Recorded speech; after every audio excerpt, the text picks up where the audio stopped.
Pues mira, con mi caso se os va a caer el coño, porque es que nivel hay una película en Netflix que por supuesto no voy a desvelar el título hasta terminar el capítulo, porque si no ya vais a saber de qué voy a estar hablando. Pero bueno, está bien dicho eso, voy a estar hablando, no tiene nada de sentido, ¿verdad? Tú dale. Vale, bueno, pues nada, el protagonista de mi caso se llama Charles Cullen, que para quien se lo esté preguntando no tiene absolutamente nada que ver con Edward Cullen de Crepúsculo, por si había la Vale. duda razonable. Oye, por cierto, ¿tú te has dado cuenta de que si alguien, un vampiro, se quiere pintar el eyeliner, no puede, porque claro, no se puede ver en el reflejo, entonces no sabe si los dos ojos están bien? A ver, es un pensamiento como súper racional de repente, ¿eh? O sea, que te haya venido, que tú hayas decidido así como exponerte. Bueno, pues tú suéltalo fuera, que no quede nada dentro, Me ¿eh? No te parecía preocupes. relevante. Pero bueno, si tengo que decir algo al respecto, es que me parece en realidad una putada no poder hacerte el eyeliner nunca. Esa vampira está condenada a lucir catarro de por Claro, vida. puedes, pero nunca sabrás si está bien hecho. Ya igual pareces un oso panda y tú no eres consciente de ello. Pero también es verdad que como nunca te vas a ver, pues bueno, hasta que... A ver, la gente te ve, Bueno, ya está. pero... Puedes seguir. Aquí debatiendo por esa tontería. Venga, Bueno, continúa. No bueno, el estamos en caso. Crepúsculo entonces. No estamos en Crepúsculo. Vale. Pero por supuestísimo voy a poner mogollón de contexto en esta historia llena de intrigas, secretos, mentiras y medias verdades. ¿Que eres Edgar Allan Poe de repente? Déjame hacer un poquito de performance. Vale. Bueno, pues la movida es que este chico tenía 7 hermanas, es decir, eran 8 en total. Sé contar, gracias. Y vivían en New Jersey, en Estados Unidos. Y parece ser que tuvo una infancia horrible. El padre de Charles murió súper joven, tenía 56 años cuando murió. Y Charles en ese momento acaba de nacer prácticamente, tenía 7 meses. Y claro, encima, yo no sé si lo dije, pero estamos en el año 1960. No, no lo habías dicho. Bueno, pues eso. Y encima su familia era súper católica y muy conservadora. Así que, claro, te podrás imaginar, el padre era el único que llevaba como dinero a casa, ¿no? Y la madre, pues, trabajaba de ama de casa. Sí, familia tradicional. Exactamente. Y ya digo, encima en esa época. Entonces, pues bueno, claro, cuando murió el padre, pues se quedaron sin el único sustento que tenía esa familia. Entonces, bueno, a partir de ahí como que empezaron los dramas todos. En casa, Charles era maltratado por los novios de la hermana, de todas las hermanas de Charles. Y además, a mayores de esto, como si ya fuera poco, los compañeros de clase de Charles le hacían bullying también. O sea que nos traes lo que te gusta a ti, una infancia súper complicada, Una infancia terrible. llena de issues. Absolutamente, lo que a mí me gusta. O sea, ya digo, una infancia de mierda, si me preguntas. Y esto llevó a Charles a intentar hacerse un petit suisse, que diría, soy una pringada para el que sepa la referencia. Suisse, vale. Petit suisse. Unas 20 veces a lo largo de su infancia. Fua. El primero de ellos, además, súper joven. Tenía 9 años, la primera vez que lo intentó. Y fue con unas pastillas que encontró por casa que a veces no saber qué eran. Pobre niño. Luego creo que no me va a dar pena esta persona porque ya me lo veo venir, pero Ya. ahora me da pena. Puede ser. Bueno, pues en su último año de instituto, la madre de Charles murió en un accidente de coche. Y además ese coche lo conducía la madre. La madre. Bueno, la hermana quería decir, no la madre. Y claro, con esta noticia, evidentemente, Charles quedó absolutamente devastado con esta info que le dieron. Y encima el hospital no le quiso dar el cadáver de su madre para enterrarlo, bueno, enterrarla dignamente, vaya. No me preguntéis por qué, no, yo no lo entendí, no entendí Claro. por qué no le dieron el cadáver. Pero, Aunque fuesen las cenizas. claro, No sé. yo no sé en qué condiciones quedó ese cadáver, pero el caso es que no se lo dieron, no sé por qué. Y bueno, ahora hagamos un salto temporal de los que me gustan a mí al año 1978. Charles aquí cogió y se alistó en la Marina gracias a que Bart Simpson se lo ordenó en un capítulo. Esto te lo acabas de inventar. Puede ser que me lo esté inventando, la Bueno, verdad. Pero ¿hasta qué punto estamos comprometidos con la verdad en este podcast? También. Bueno, la movida es que eso, se alistó en la Marina y allí fue asignado a las tripulaciones de unos submarinos que cargaban misiles. Y para llegar a esto, primero sorteó con éxito varias como pruebas físicas y a mayores exámenes psicológicos, pero con el paso de los meses se dieron cuenta de la inestabilidad mental de esta persona. Y, por ejemplo, le pillaron delante del control de misiles del submarino, vestido con una mascarilla quirúrgica, una bata como de un delantal, ¿sabes? Como de médico, de cirujano y guantes de látex. O sea, que lo pillaron fingiendo que era el Doctor House. Efectivamente, exactamente, eso es lo que ocurrió. Entonces, claro, se Madre mía. quedaron, en plan, este chico está un poquito lerele, la verdad. Sí. O sea, porque yo no sé qué hacías de repente así. Pues, después de varios episodios así y varios intentos de suicidio a mayores, en 1984 le dieron la baja por problemas psíquicos. Y aquí, Que los tenía. hombre, claro que los tenía. Y aquí empieza ya la parte de la historia que igual os va a sonar un poquito.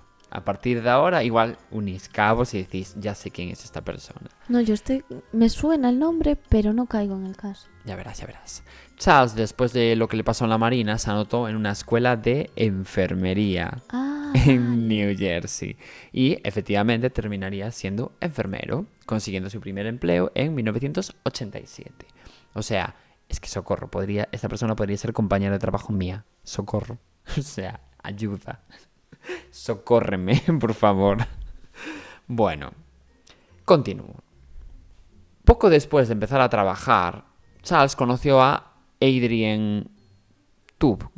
Bueno, ¿cómo se apellida?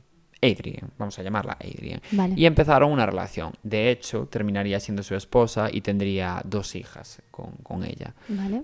Pero cuando llevaban poco menos de un año de relación, Adrienne ya empezó como a ver cositas extrañas en el comportamiento de Charles. Como que, por ejemplo, tenía como un comportamiento malo con los perros. Les pegaba, unos perros que tenían en la familia. Les pegaba, les maltrataba, no sé. O sea, un rasgo de psicopatía. Exactamente. Pero en el trabajo este chiquito parece ser que era encantador. En plan, era una persona súper amable, encantadora. O sea, es que todos los compañeros de trabajo decían de él que era muy cumplidor y que lucía además un excelente padre de familia. Y como que parecía un buen marido también. También lo era Ted Bundy. Ya. Pero esto evidentemente era una fachada. Porque Charles además tenía una afición oculta que pasaba desapercibida. ¿Cuál es esa afición? Os preguntaréis. Pues allá vamos. El 11 de junio de 1988, es decir, literalmente llevaba solo un año trabajando, de enfermero me refiero, Charles le dio una dosis letal de un medicamento intravenoso, que desconozco cuál es, a un paciente. Un señor de unos 72 años que había sido ingresado por una reacción alérgica. Y eso tuvo lugar en el hospital de San Bernabé, que es donde trabajaba Charles. Después de este asesinato vino otro de un chico que tenía SIDA, que bueno, en internet ponía que tenía VIH, pero yo entiendo que querían decir SIDA porque la enfermedad es el SIDA. VIH es el virus que lo provoca, pero quiero decir... O sea, me refiero como que puedes tener VIH pero no estar enfermo, no tener una enfermedad. Entonces, si estaba ingresado en el hospital, yo asumo que tenía como desarrollada la enfermedad, con lo cual era SIDA. Vale. Y después de esta aclaración, podemos continuar.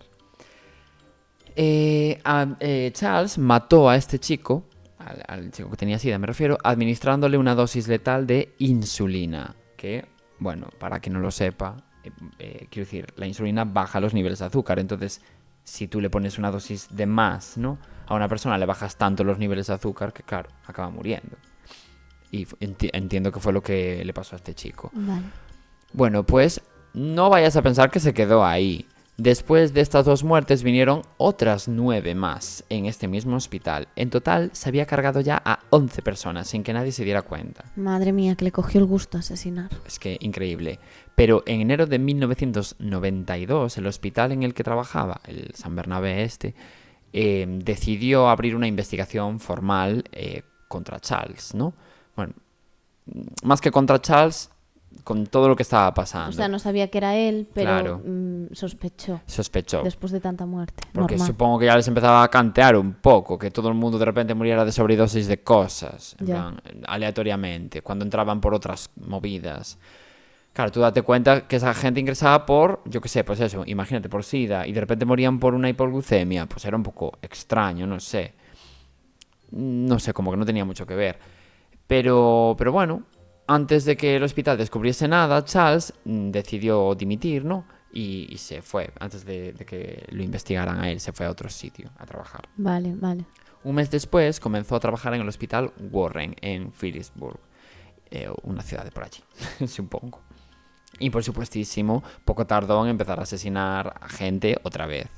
Las 3 primeras muertes, ¿no? Fueron de mujeres ancianas, que eran muy, muy, muy mayores. Supongo que lo hizo como para que fuera menos sospechoso después de lo que había hecho en el anterior hospital. Sí, tiene sentido.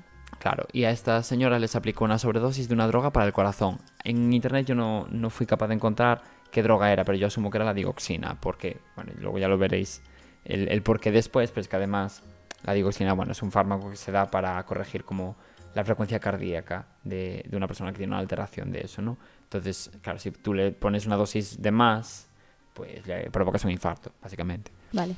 Entonces yo asumo que era eso. Pero ojo, porque es que una de estas ancianas se dio cuenta y lo contó antes de morir. En plan, mira, un enfermero que además no era mi enfermero, no era el que me correspondía. Concretamente dijo, un enfermero furtivo me inyectó algo. Entonces, ¿sabes? Como avisando de rollo, me voy a morir porque me inyectó algo un enfermero. Supongo que ella ya estaba notando, pues, cómo le daba el infarto o lo que sea. Y nada, media hora después, esa señora estaba muerta. Qué lista también. Ya, pero nadie creyó a la señora porque, claro, creo que tenía 92 años. Pensaron que estaría demenciada o cualquier cosa. Es que, yo qué sé. No, y que a la gente mayor que muchas veces tampoco les hacen el suficiente caso. Exactamente. Bueno, pues tras estos asesinatos, el Hospital Warren decidió someter a varios enfermeros, entre ellos a Charles, a un detector de mentiras. O sea, chica, ¿quién te crees que eres? Sálvame Deluxe para hacer un polígrafo, no sé. Mi sueño. Flipo. Y como en Los Simpson, que se lo hacen a Homer y estalla. Y está, ya qué maravilla. Bueno, pues por si tenías alguna duda, Charles pasó ese detector de mentiras como si nada hubiese pasado. O sea, que se creía todo lo que estaba contando. Tenía tan pocos remordimientos por mentir Ya. que no se notó absolutamente nada en el detector de mentiras. Que a ver, fallan muchísimo, pero bueno, a ver, es raro, joder. Un año después, su mujer, Adrienne, fue a la justicia para solicitar el divorcio. Y allí alegó que Charles ejercía violencia física hacia ella y además hacia sus perros y tal, ¿no? Lo que ya habíamos hablado antes. Y también dijo que era alcohólico. Entonces, pues bueno, es que de hecho, a todo esto, antes de que me olvide, él especificó a la policía que metía a los perros como en sacos de boxeo y en bolsas de basura. Supongo que para darles palizas y luego soltarlos. Yo qué sé, no sé. Pobres. O sea, horrible. Sí, es que, Dios. Pero ojo, porque no se quedó ahí. También contó que Charles solía tirar un líquido, que es el típico líquido que echas como para prender fuego al carbón y a la madera cuando haces una barbacoa. Que bueno, aquí en España suelen ser en forma de pastilla, pero en Estados Unidos sí que es verdad que yo tengo visto en las películas que les sueltan como un liquidillo, como si les echaran alcohol. Ya, Pues sí. ese líquido que se lo echaba a las bebidas de otras personas sin que ellos lo supieran. Madre Claro, ese mía. líquido evidentemente es tóxico. Mm. De hecho, de esa manera había querido envenenar al hermano de Adrienne, bueno, supuestamente. Pero toda esta info quedó ahí un poco como en el limbo porque la policía tampoco le dio demasiada credibilidad. Punto número 1, porque estamos hablando del año en el que estamos hablando, que no se creía, las mujeres ya no se cree hoy en día. Cuando dicen algo así, tú imagínate en el 1992. Me refiero en el contexto de un divorcio y tal y cual. Y punto número 2, porque al final era su palabra contra la de Charles, porque no había una prueba sobre ello. Entonces, pues bueno, ya digo, esa información quedó ahí en el aire. Y finalmente se divorciaron y Charles se mudó a Phillipsburg, que es la ciudad esta de la que te hablé antes, en donde estaba el hospital en el que trabajaba, ¿no? Y quedaron con una custodia compartida de sus hijos. Y bueno, pues a principios del año 1993, Charles hizo algo un poco extraño. Ah, que lo que estaba haciendo era súper normal. Bueno, también es verdad. Pero ya lo entenderás. Entró en la casa de una compañera de trabajo mientras ella y su hijo dormían y se fue sin despertarlos. Madre mía. Pero luego comenzó a acosarla por teléfono y a dejarle como mensajes, cartas y demás a su compañera. Y claro, evidentemente esta chica, por lo que sea, lo denunció, en plan por acoso. A ver, sí, normal. Y Charles, de hecho, reconoció todo y fue además arrestado por ello y estuvo 1 año en libertad condicional, ¿eh? O sea, quiero decir que no quedó ahí en una tontería, porque debió de ser heavy el acoso, como para que, ¿sabes?, lo condenen por algo así. Hombre, a ver, entró en su casa mientras dormía. Es que es muy heavy. Menos Mal mal que ella no resulta. se enteró. Tú imagínate despertarte y de repente ver a un zumbao así mirándote. Es que yo flipo. Y encima, un día después de esa sentencia, Charles intentó hacerse Petit Suisse, como dije antes, otra vez. Y después de ese intento fue diagnosticado de depresión y fue enviado a un psiquiátrico durante 2 meses. Y bueno, ese mismo año intentó suicidarse otras 2 veces más. Que también te digo, chico, eres enfermero. Y además has asesinado ya a bastantes personas. Y no eres capaz de matarte a ti mismo. Igual estabas no intentándolo mucho, parece. Sí, no intentarlo con demasiada intensidad. No sé, yo Eso creo. Es lo que hacías. Un poquito parece. Bueno, en fin, después de lo que le pasó a su compañera de trabajo, a la que acosó, evidentemente tuvo que dejar el hospital Warren, que era el hospital en el que te dije que trabajaba. Pero consiguió trabajo de enfermero otra vez en otro centro médico que se llamaba Hunter en Rarity Township. Vamos, que le gustaba hacerse la que no me conoce. Pues un poquito sí. En los primeros 24 meses, bueno, 2 años, que no vamos a hablar en idioma madre, supuestamente no asesinó a nadie.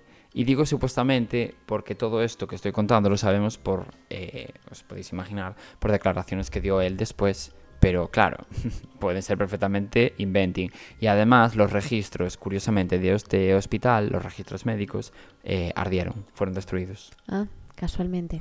Ya. Y bueno, ahora saltamos al año 96. Aquí Charles retomó el tema asesinar a gente. Es que pensé que estábamos en Regreso al Futuro. Vale.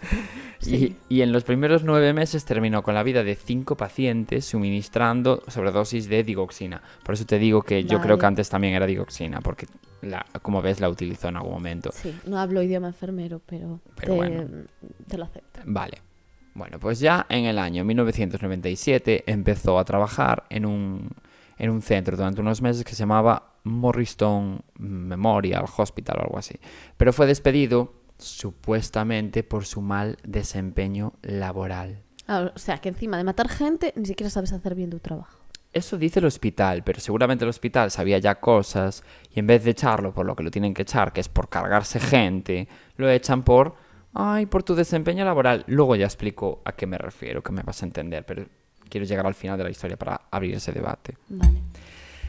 Al quedarse sin trabajo, dejó de pasarle dinero a su ex y entró como en una depresión y de hecho tuvo que ser ingresado en el hospital Warren, que curiosamente es un hospital en el que él había trabajado. O sea que, quiero decirte.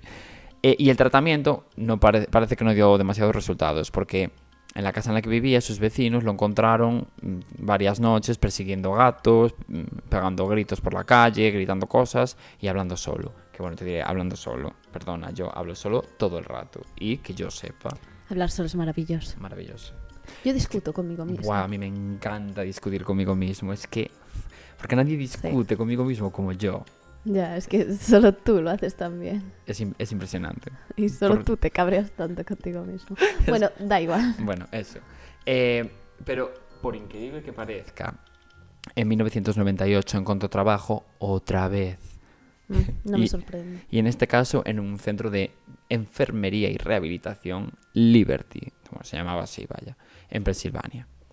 Y allí parece ser que tenía como que cuidar de pacientes críticos, ¿sabes? Debía ser como una unidad tipo UCI, con respiradores y gente con respiración asistida, me refiero. Vale. Pero en octubre de ese año fue despedido del tal Liberty porque lo vieron entrar a una habitación, cargado con jeringas en sus manos, imagínate, con 10 jeringas en sus manos, o sea, una cosa como bastante extraña. Y parece ser que intentó inyectarle algo a un chico, pero este se resistió, aunque, ojo, que terminó con el brazo roto. O sea, ¿qué quiero decir? Imagínate cómo se tuvo que resistir para que le rompiera el brazo este señor, ¿sabes? Que es un poco heavy el Charles. Es que yo lo que no entiendo es por qué no le abren un expediente laboral o algo así. Eso lo vamos a hablar al final. Ya entenderás. Venga, vale. En noviembre fue contratado por el Hospital Easton en Pensilvania, que también venga hospitales, también te digo, en Pensilvania, donde el 30 de diciembre asesinó con algún fármaco desconocido a un hombre. Y la autopsia reveló altos niveles de, sorpresa, digoxina en sangre. Pero no pudo probarse que fuera él quien se la había inyectado, claro. Pero a ver, evidentemente, todo apuntaba a él en ese hospital. Vale. Y nada, el caso es que, claro, él ante esto tuvo que dejar otra vez ese hospital e irse a otro sitio a trabajar. En este caso, al hospital Lehigh Valley, o como se quiera pronunciar eso. Y allí asesinó a un paciente e intentó matar a otro. O sea, en fin, no podía parar esta persona. No. Le gustaba demasiado. Asesinar era su actividad extraescolar favorita. Madre mía. Bueno, poco después, en abril de 1999, dimitió para trasladarse al Hospital San Lucas. Oh, increíble. Ya. Y aquí, durante los siguientes 3 años, asesinó, que se sepa, a 5 personas ingresadas e intentó hacer lo mismo con 2 más. Pero un día, y ojo a esto, un compañero de trabajo encontró en una basura unos viales de algún fármaco, no sabía exactamente de cuáles, ¿no? Vacíos. Y le pareció extraño y lo reportó a sus superiores. O sea, tú imagínate, de repente 25 frascos de, yo qué sé, pues de digoxina o de Aumentine. Y dices, oh, ¿y esto qué hace aquí? Vale, sí. Si, por ejemplo, este paciente no tiene este fármaco. Ya. En plan, como que era un poco raro. Y ya digo, lo reportó a sus superiores. Pues mejor. Sí, menos mal. Pero no se pudo saber si Charles había sido el responsable o no. Y en junio de 2002, Charles llegó a un acuerdo con las autoridades del centro, de forma que él dimitiría y ellos lo recomendarían para otro sitio. O sea, quiero decir, sospechan de que él pudo haber hecho algo así y llegan a un acuerdo para que se vaya. En plan, como para, ¿sabes? De quitarnos el marrón de encima y luego ya que se coma el marrón, otro hospital. Cuando estás sospechando que una persona pudo haber drogado ilícitamente a otra. En plan, ¿hola? No, es que es terrible. No, O sea, no tiene sentido. Y además, ¿qué es eso? Que al final tú lo que quieres es limpiar tu imagen del hospital y ya. Y ya. Bueno, en septiembre de 2002 entró a trabajar en otro centro y allí asesinó a otras 8 personas y unos meses después a otros 5 pacientes en ese mismo hospital con drogas como digoxina, insulina, epinefrina y demás. Dios, es que he perdido la cuenta de la gente de la que asesinó. No sé, mucha ya. Pero la cosa llegó a un punto tan heavy que el hospital en el que trabajaba fue, no me sale, penalizado por el número tan alto de sobredosis que había en su centro. O sea, claro, allí supongo que los hospitales como que tienen un ranking, imagínate, ¿no? Y si tienes, claro, 25.000 sobredosis al día, pues igual dicen, mira, pues este hospital igual no es recomendable. Entonces te bajan como puestos. Pues lo bajaron por eso. Entonces, claro, en ese momento el hospital se empezó a tomar el tema en serio y abrió una investigación. Y tardaron nada, es que un día o 2, en descubrir todo el pasado de Charles. Ya no solo el pasado psicológico, sino el pasado de los problemas que había acarreado en otros hospitales. ¿Y qué crees que hicieron? Pues nada, lo despidieron por una chorrada, mentir en su ficha de trabajo. ¿En serio? Pero el resto todo, lerele. Otra vez lavándose las manos, qué feo. Exactamente. Bueno, pues llegados a este punto, estaban, de repente aparecen en la historia Dan Baldwin y Timothy Brown, que eran 2 detectives. Bueno. Estos 2 estaban ya investigando a Charles porque debieron de descubrir en algún momento algún expediente de alguno de los hospitales en los que trabajó. Entonces, pues empezaron a sospechar. En plan, mira, aquí hubo 25 sobredosis, aquí 20, aquí 13, aquí 15. Pues dijeron, oye, ¿aquí qué está pasando con esta sobredosis? Vamos a investigar. Y ya digo, llegaron al perfil de Charles, pero como que tampoco tenían claro nada, ¿sabes?, alrededor de él, no tenían claro que fuera él. Pero entonces aparece en escena una chica que se llama Amy Lugren, o como se pronuncia, Amy, vamos a llamarla Amy, que es la verdadera heroína de esta historia. Esta enfermera era compañera de trabajo de Charles y eran súper buenos amigos, pero súper buenos amigos. Y estos detectives se quedaron con ella y la entrevistaron, ¿no? Y la enfermera les dijo, le preguntaron por Charles, que qué opinaba de él. Y la enfermera les dijo estar convencida de que él era un excelente enfermero, una buenísima persona y de las mejores personas que había conocido en su vida. Pero los detectives le enseñaron una página impresa con todas las drogas que había solicitado y retirado, que para quien no lo sepa aquí, esto no lo explicaba, pero voy a poner un poco de contexto porque dirás como, ¿qué cojones es esto de una lista de lo que retiró no sé qué? En los hospitales, sobre todo en unidades como UCI y tal, suele haber una máquina que se llama Pyxis. Esa máquina, tú pones el nombre del paciente y el fármaco que quieres retirar. Y entonces automáticamente tú le das un botón y te saca el fármaco de esa máquina. Entonces, de esa forma queda registrado que tú has solicitado, imagínate, digoxina para tal paciente. Es una forma como de llevar una contabilización muy buena de los fármacos que se dan a los pacientes para evitar precisamente errores, entre comillas, como este.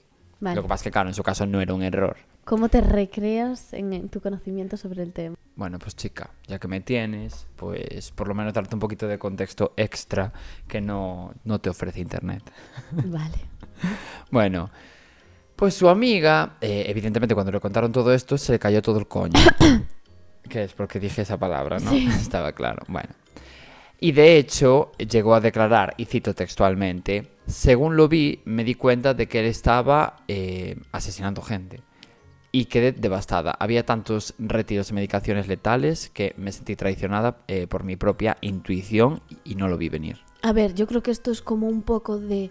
Tú no te lo esperas, pero en el momento en el que te lo cuentan, empiezas a ver las señales Claro. de algo turbio de antes. Como que te cuadra todo. Sí, como cuando te están engañando, no sospechas, pero de repente te enteras y Y ya... tú, claro, por vuelves eso al ayer hizo pasado. no sé qué. Exacto. Claro, lo mismo. Por eso se limpió el otro día antes de entrar en casa. Pues por ejemplo. Bueno, después de esto, Amy se dispuso a ayudar a la policía y se convirtió en la verdadera heroína de esta historia, como dije antes. Y se pasó semanas enteras grabando sus conversaciones telefónicas con Charles y analizando el historial de fichas de los pacientes fallecidos. Y descubrió además algo importantísimo, algo en lo que nadie se había dado cuenta. Charles entraba a registros de personas que no estaban a su cargo y retiraba drogas que no estaban indicadas. Claro, lo que te explicaba antes del Pixies, pues entraba en un paciente, imagínate, Pepe Pérez, pues él ese día en su turno no llevaba a Pepe Pérez, ¿qué haces entrando en Pepe Pérez? Y le sacaba su nombre, yo que sé, Aumentine, pues igual en vez de Aumentine ese señor tomaba otro fármaco, ¿qué haces sacando el Aumentine? Pues sí. Entonces, claro, igual una persona random no se daría cuenta, pero una enfermera sí que asocia y dice, oye, yo ayer en este turno de tarde, él no llevaba a este paciente, ¿por qué entró ahí? Ya. ¿Entiendes lo que quiero decir? Ves las señales. Claro. Y tomó la ficha médica, además, de Florian Gall, que era un reverendo que había muerto mientras se recuperaba de una neumonía y que a ella siempre le parecía un poco extraño que hubiese muerto así aleatoriamente. Y según su ficha, le había dado un infarto a las 9:32 de la mañana del 28 de junio y había muerto 45 minutos después. Pero este señor no había sido paciente de Charles. Pero sin embargo, había entrado a su ficha 2 veces, a las 6:28 y a las 6:29, es decir, como 3 horas antes de la muerte de ese señor. Y de hecho, la autopsia demostró que tenía altísimos niveles de, sorpresa, digoxina. Como le gustaba. Le encantaba. Bueno, los registros estudiados por Amy demostraron que las entradas de Charles a las fichas de los pacientes habían llegado a ser más de 100 en una misma noche. O sea, estaba claro que los estaba estudiando, ¿sabes? E incluso Amy... Ya. Amy, la Sherlock Holmes de la enfermería. Absolutamente. Y incluso Amy se dio cuenta de una cosa. Normalmente, claro, todos los sueros de los pacientes los pone en... Bueno, esto es como funcionaba en el hospital de Amy, los ponían en hilera en la sala de enfermería, en plan, pues aquí el suero del 1, del 2, del 3, del 4, del 5, del 6, para que así les fuera mucho más fácil luego a la hora de cambiarlos. Entonces imagínate, pues yo qué sé, llegaban las 4, pues cogías el suero de la 1 y se lo cambiabas y punto. Pero claro, Amy se dio cuenta de que perfectamente, imagínate, si Charles quería asesinar al de la 2... pues era tan sencillo como, y no era su paciente me refiero, era tan sencillo como cargar en ese suero un fármaco para asesinar a esa persona. En plan, imagínate una sobredosis de digoxina y ni siquiera tenía que ser él el que lo matara, porque si ese paciente era de Amy dejó allí ese suero a principio de turno, le cambiaba el suero y era ella como la que lo asesinaría, a pesar de que evidentemente el fármaco lo inyectaría Charles. Pero quiero decir que claro, que era terrorífico pensar eso como compañera de trabajo de esa persona. Porque dices, Dios, ¿y si maté a alguien? Claro. ¿Y si me metió en mi suero un fármaco y no me enteré? Sí, era tan sencillo como cambiar la medicación y claro, ya estaba. O sea, es que era... Y luego ya el que le tocase dársela... pues... Exactamente, es que era terrorífico. Sí. Bueno, pues después de descubrir todo esto, Amy quedó en un restaurante con Charles y se llevó una grabadora puesta para grabar toda la conversación, evidentemente. ¿Mi sueño?